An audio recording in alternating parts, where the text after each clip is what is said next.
Hello and welcome to the news update on AFRICUNIA television, reaching you from the nation's commercial capital, Lagos, Nigeria. My name is Deborah Ezeh. Looking into the African scene today, we begin from Nigeria, where the presidency and the office of the secretary to the government of the Federation on Tuesday passed the buck over the refusal of ministers, ambassadors and aides to the president to resign ahead of the governorship and presidential primaries of the All Progressives Congress, which commenced on May 25th. This is just as the Minister of Labour and Employment, Senator Chris Ngige, on Tuesday declared his intention to contest the presidential election. Just like the Minister of Transportation, Rotimi Amechi, who joined the presidential race last week, Ngige also refused to resign. Buhari had, while signing the electoral bill on February 25, 2022, expressed reservations over Section 84, subsection 12 of the Act, which mandates all political appointees seeking elective office to resign ahead of any party primary they plan to participate in. Reacting to the controversy over the failure of appointees to resign ahead of the primaries, the Publicity Secretary of the Senator Kabiru Marafa-led APC faction, Bello Bakiasuwa, has strongly cautioned that unless something is done, the APC is going to repeat the same mistake it did in 2019. Moving on, fear has gripped residents of the Angwan Bulus community in the Chinku local government area of Kaduna State following threats by bandits to kill some residents who were kidnapped recently because of the failure of their relatives to pay the ransom demanded. The fear was further heightened as a result of the killing of 3 out of 26 kidnapped victims by bandits on Monday night. The bandits threatened to kill more of the hostages if the 20 million naira ransom they demanded was not paid. Confirming this, the chief of Angwan Bulus community, Gideon Goni, told journalists on Tuesday that the bandits informed the community to go and pick up corpses of those they killed. According to the monarch, the bandits killed the victim around the Duse community along the Kaduna to Abuja expressway. He stated they have threatened to kill more, especially women, if their demands are not met. Out of the 26 persons they were abducted, 1 was released while 3 had been killed.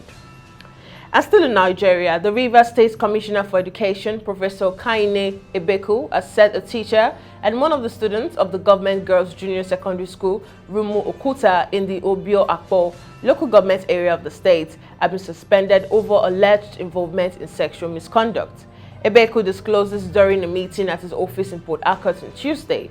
At the meeting, where officers of the Rivers State Universal Basic Education Board, some principals of the secondary school in the state, and the leadership of the International Federation of Women Lawyers.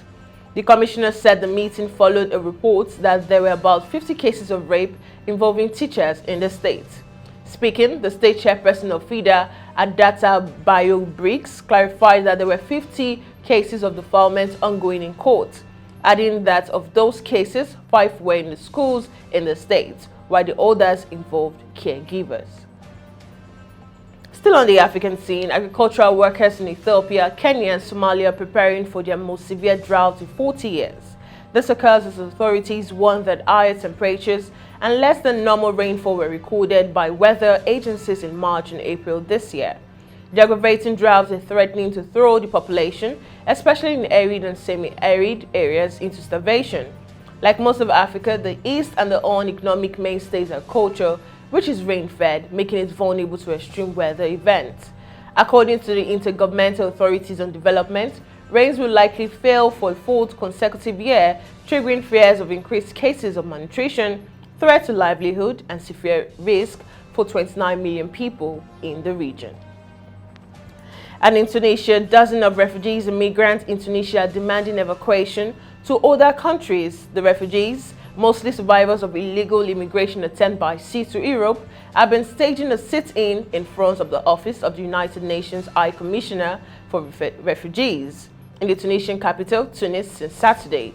Equipped with blankets, the refugees, many of whom are women and children, spent the night on cardboard boxes spread out on the ground amid suitcases containing their personal belongings. "We need to be evacuated," reads a banner they have hung at the entrance of the building. According to statistics from Tunisian Forum for Economic and Social Rights, the Tunisian Coast Guard intercepted 2,657 migrants attempting to cross the Mediterranean in 2021, almost double the number from the previous year.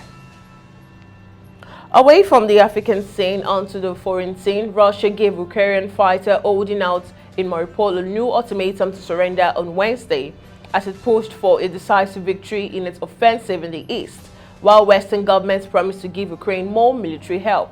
Thousands of Russian troops backed by artillery and rocket barrages were advancing in what Ukrainian officials have called the Battle of the Donbass. Russia's nearly 8-week-long invasion has failed to capture any of Ukraine's largest cities, forcing Moscow to refocus in and around separatist region in the east. Ukrainian commanders have vowed not to surrender, and Ukraine's general staff said early on Wednesday fighting was going on at the steel plant while Russian forces attempted an offensive near the northeastern city of Kharkiv. Updates from Shanghai. It was reported on Wednesday no new cases of COVID-19 outside quarantine areas in 2 districts, raising hopes that the tide was turning in its battle against the epidemic, with some factories around the city making a gradual return to work. Shanghai reported 16,407 new local asymptomatic coronavirus cases for April 19th, down from 17,332 on the previous day.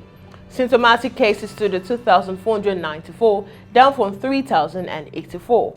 City authorities said 7 people infected with COVID-19 died on Tuesday, the same number as on Monday. Shanghai has reported 17 deaths since the latest outbreak began, all in the past 3 days. Still on the foreign scene, South Korean President-elect Yoon had a rare meeting on Tuesday with the visiting U.S. envoy in North Korea, a source familiar with the event said on Wednesday, as both sides seek to coordinate North Korea policy under Seoul's new government. U.S. Special Representative Sun Kim arrived in Seoul on Monday for a 5-day stay that included talks with his incumbent counterparts and officials on Yoon's transitional team. Yoon's spokeswoman had initially said no formal meeting was scheduled between Yoon and Kim. South Korea and U.S. troops began their annual joint military exercise this week, which Pyongyang denounced as rehearsals for war. Yoon's foreign minister nominee, Park Jin, separately met Kim on Wednesday, during which Park had said they would explore ways to step up cooperation over North missile launches and potential nuclear tests. Now, away from the foreign scene onto the sports scene, Manchester United interim manager Ralf Rangnick says up to 10 new players are needed for the club impending rebuild after Tuesday humiliating 4-0 thrashing at Liverpool. Rangnick admitted it is extremely embarrassing for me as a coach to have press conferences like this, as he addressed the media after United's supine performance at Anfield. The German, who is to take a 2-year advisory role come the end of the season, won big chances are fools at Old Trafford ahead of the expected arrival of new boss Erik ten Hag. And finally, Nigeria was yesterday drawn alongside Sierra Leone, Guinea-Bissau, and the winner of the playoff between Tome and Principe and Mauritius in Group A of the Côte d'Ivoire 2023 African Cup of Nations qualifying series.